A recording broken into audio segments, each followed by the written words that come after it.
May mga lalaking halos sambahin ang babae. Araw-araw nagbibigay ng papuri pero hindi man lang pinapansin. Tapos may isang lalaki na minsan lang magsalita pero hindi makatulog yung babae kakaisip sa sinabi niya. Ang tanong, bakit ganun? Hindi ito tungkol sa itsura, hindi rin ito tungkol sa pagiging smooth talker. Ang tunay na nagiging dahilan ng pagkahumaling ay kung paano mo ibinibigay ang papuri. Hindi yung desperado, kundi yung may bigat, may respeto at may misteryo. Ngayon, ayusin natin to. Gawin nating malinaw at organisado. 7 uri ng compliments ang kayang magpa-obsessed sa babae nang hindi ka naghahabol. Una, papuri sa effort at karakter, hindi lang sa ganda. Marami ang nagsasabing, ang ganda mo, ang sexy mo, ang cute mo. Normal na sa kanya yon, paulit-ulit. Pag narinig niya, hindi na tumatama, parang ingay na lang. Pero kapag sinabi mong, napansin ko kung gaano ka ka-focus kapag may ginagawa ka. Hindi lahat kaya yan. Ibang usapan na yan. Bigla siyang matitigilan. Bakit? Dahil pinuri mo yung parte ng sarili niya na hindi madalas nakikita ng iba. Ang effort, disiplina, passion, consistency. Yan ang mga bagay na malalim niyang pinahahalagahan pero bihirang ma-recognize. Ang babae na naramdaman na nakita mo ang core niya, hindi lang ang surface, magsisimulang ma-attach emotionally.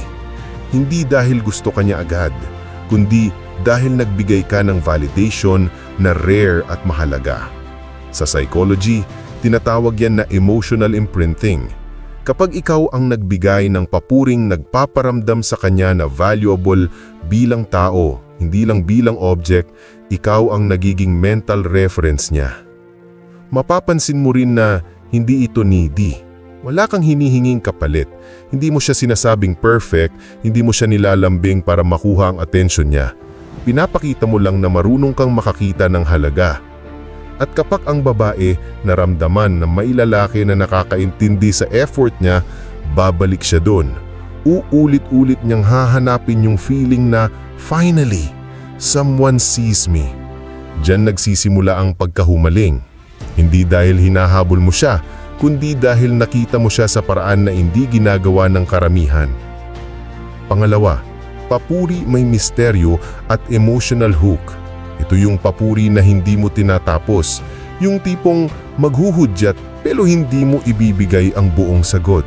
Halimbawa sa kalmado mong tono, sasabihin mo, may kakaiba sa'yo, hindi ko pa ma-figure out. Tapos titigil ka doon. Hindi mo sasabihin kung ano, hindi mo ipapaliwanag, hahayaan mo siyang mag-isip. Ito ang papuri na may pinakamalakas na psychological effect.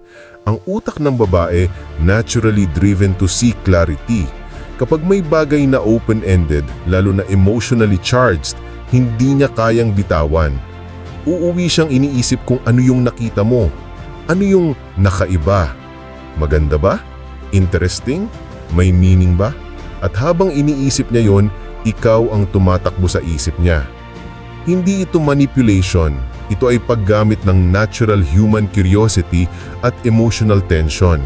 Kapag binigay mo lahat ng papuri ng buo, nawawala ang thrill. Pero kapag bitin, nagiging pursuit. Hindi ka nagrahabol, pero nagiging rewarding kapag ikaw ang nagbibigay ng sagot.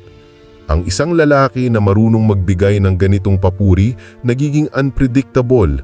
Hindi kanya-kanya ang papuri mo, hindi scripted. At ang babae, naa-attract sa lalaking hindi niya agad ma-decode. Mystery creates desire. At ang pinakamalupit pa dito, hindi mo siya binibigyan ng sense na kailangan mo siya. Yung energy mo relaxed, parang napansin ko lang, interesting ka. Hindi mo sinasabing, please pansinin mo ako. Kaya mas lalo siyang naiintriga. Mas lalo siyang nabubuhay sa idea na may lalaki na may high standards na nakita ng kakaiba sa kanya. Ang taong nagbibigay ng misteryosong papuri nagiging mental puzzle. At ang mga bagay na hindi agad masagot, hindi binibitawan. Doon nabubuo yung obsessive thinking. Pangatlo, papuring nagbibigay ng saya. Ito yung compliment na hindi lang nagpapasaya sa kanya, kundi nagtataas ng tingin niya sa sarili. Halimbawa, gusto ko yung confidence mo. Rare yan. Simple, pero may bigat. Hindi mo sinasabing perfect siya. Hindi mo siya kino-congratulate para lang magustuhan ka niya. Binibigyan mo siya ng identity na mataas ang value. Kapag sinabi mo sa isang babae na may trait siya na rare, nagiging special yon sa isip niya. At kapag ikaw ang source ng pagkilalang yun, babalik siya sa iyo para maramdaman ulit. Ang papuryo na nagbibigay ng standard, lumilikha ng connection. Hindi dahil nagmakaawa ka, kundi dahil ginawa mo siyang mas aware sa sarili niyang value. At ito ang twist. Kapag nakasanayan niyang ikaw mang nagbibigay ng ganitong validation, hindi ka niya basta mai-ignore. Hindi ka madaling palitan. Nagiging emotional anchor ka. Hindi ka naghahabol, pero ikaw ang hinahabol niya internally. Yan ang power ng compliments na may lalim. Pang-apat, papuring nakatuon sa growth, hindi sa perfection. Ito yung compliment na silently powerful. Hindi mo siya sinasamba, hindi mo siya ginagawang bilang trophy. Instead, pinapakita mo na napapansin mo kung paano siya nagbabago, kung paano siya nagle-level up. Halimbawa, sabihin mo ng simple, napansin ko kung gaano ka nag-improve sa ginagawa mo. Impressive yung progress mo. Hindi dramatic, hindi poetic, pero tumatagos. Bakit? Dahil karamihan ng babae, kahit confident sa labas, may tahimik na pressure sa loob.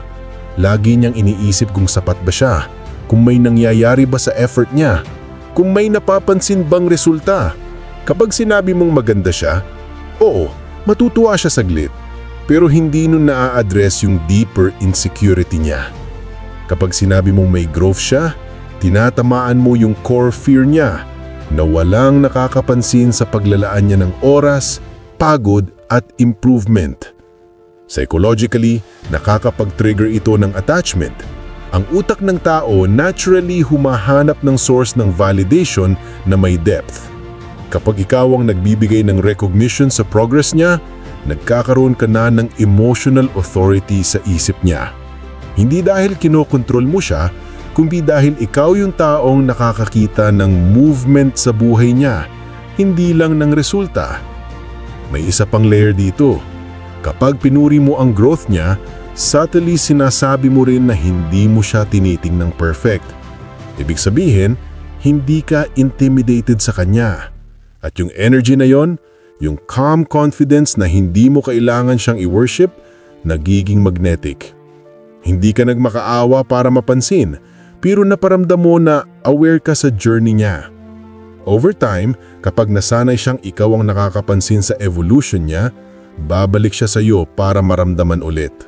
Magkakaroon siya ng connection sa iyo na hindi niya makuha sa ibang nagbibigay lang ng cute mo at ganda mo. Doon nagsisimula yung silent obsession. Hindi mo siya hinabol, pero naging parte ka ng growth narrative niya. At ang taong nakatali sa growth mo, hindi mo madaling kalimutan. Panglima, papuring nagpapakita na may standards ka. Ito ang pinaka-underrated pero isa sa pinakamalakas. Maraming lalaki ang nagbibigay ng compliment na parang bribery. Ang ganda mo, sana mapansin mo ko. Ang bait mo, sana maging tayo. Ramdam ng babae yun. At kapag naramdaman niyang binibigay mo ang papuri bilang kapalit, nawawala ang respect. Nagiging transactional ang dating. Hindi attractive. Iba kapag yung papuri mo may halong discernment. Halimbawa, nagustuhan ko yung way mo makipag-usap kanina. Diretso pero respectful. Rare yan. Mapapansin mo hindi mo sinabing lahat sa kanya maganda. Pinili mo lang yung specific trait na naka-standout sa'yo. Padala ka ng message na may standards ka at hindi lahat ng babae pumapasa doon. Ito ang nagiging turning point psychologically. Kapag naramdaman ng babae na selective ka, automatic nag-a-activate ang desire to qualify. Gusto niyang malaman kung ano pa yung ma-appreciate mo. Mag-i-invest siya emotionally para makuha ulit yung recognition mo.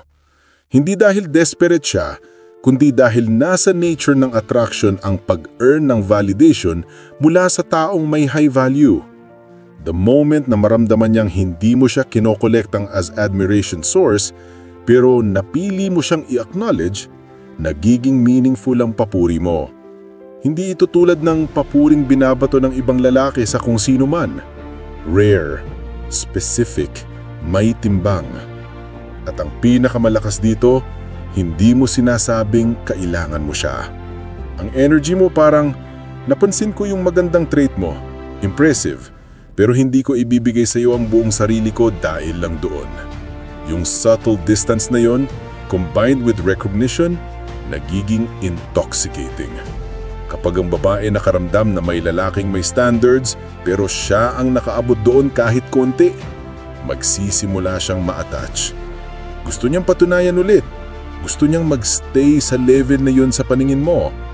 Doon pumapasok ang obsession.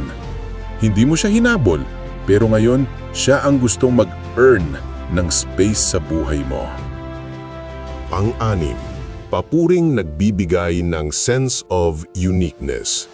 Ito yung compliment na hindi lang nagpapasaya, kundi nag-uugat sa identity niya. Hindi mo lang sinasabi na maganda siya o talented, sinasabi mo na may bagay sa kanya na hindi mo nakikita sa iba. Halimbawa, simple lang, yung vibe mo iba. Hindi ko nakukuha to kahit kanino. Tapos titigil ka doon. Hindi mo kailangan i-explain, hindi mo kailangan magbigay ng listahan kung bakit. Yung statement pa lang, sapat para gumalaw yung isip niya. Maraming babae ang nakakarinig ng papuri araw-araw, lalo na kung attractive siya. Pero karamihan ng papuri na yon generic, copy-paste, pwedeng ibigay sa kahit sino. Ang ganda mo, ang bait mo, ang sexy mo. Walang lalim, walang identity. Kapag sinabi mo na may uniqueness siya, iba ang dating. Parang sinasabi mo, sa dami ng mga babae, may nakita akong kakaiba sa iyo. At sa psychology ng attraction, napakalakas nun. Humans crave individuality. Gusto nating maramdaman na hindi tayo interchangeable. Kapag ikaw ang naging source ng feeling na yun, nagiging anchor ka ng self-worth niya. Hindi ibig sabihin na ikaw ang dahilan ng value niya, pero ikaw ang nagbigay ng pangalan sa parte ng value na yun.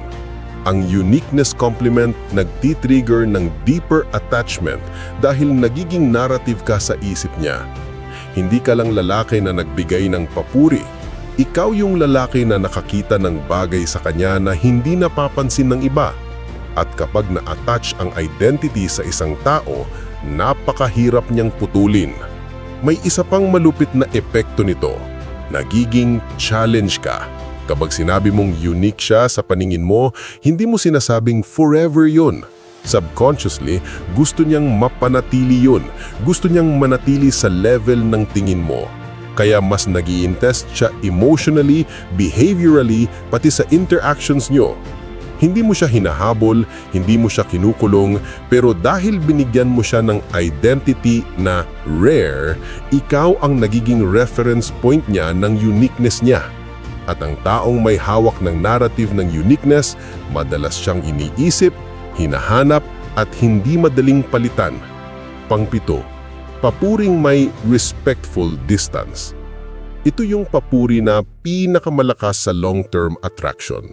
Hindi dahil pinaka-sweet, kundi dahil may balanse ng admiration at boundaries. Halimbawa, maganda yung perspective mo. Solid. Pero may sarili rin akong pananaw. Sa isang sentence, pinuri mo siya pero hindi mo ibinaba ang sarili mo. Hindi mo siya ginawang sentro ng mundo mo. Maraming lalaki na tatalo rito. Kapag nagbigay sila ng papuri, parang binibigay na nila ang buong value nila. Ang galing mo. Sana maging katulad mo ako. Ang perfect mo. Ikaw na talaga. Kapag ganun ang tono, nawawala ang tension. Nagiging lopsided ang dynamic. At kapag naramdaman ng babae na masyado kang nakasandal emotionally sa kanya, bumababa ang attraction. Ang respectful distance compliment nagpapakita ng marunong kang humanga pero hindi ka dependent. May sarili kang identity, standards, goals at buhay. At sa mind ng babae, yun ang lalaking mahirap makuha. Hindi dahil pinapahirapan mo siya, kundi dahil may backbone ka. Hindi ka mawawala kapag nawala siya. Psychologically, ito ang nagtitrigger ng pursuit instinct. Kapag naramdaman niyang hindi mo kailangan ng validation niya para maging buo ka, mas magiging meaningful ang moments na pinupuri mo siya. Dahil rare, dahil hindi automatic, dahil galing sa taong may sariling mundo. Ang distance na ito, kapag tama ang balanse, nagiging addictive, nagbibigay ng sense of respect, nagbibigay ng emotional safety, pero may konting hirap. At yung hirap na yon ang nagpapataas ng value mo sa perception niya. Over time, mapapansin mo, siya ang unang mag-message, siya ang maglalapit ng sarili niya, siya ang magbubukas ng deeper conversations. Hindi dahil minamanipula mo siya, kundi dahil na-establish mo yung dynamic na attractive sa core ng feminine psychology. Admiration with challenge, connection with space. At sa dulo, yun ang nagiging dahilan kung bakit hindi ka niya makakalimutan.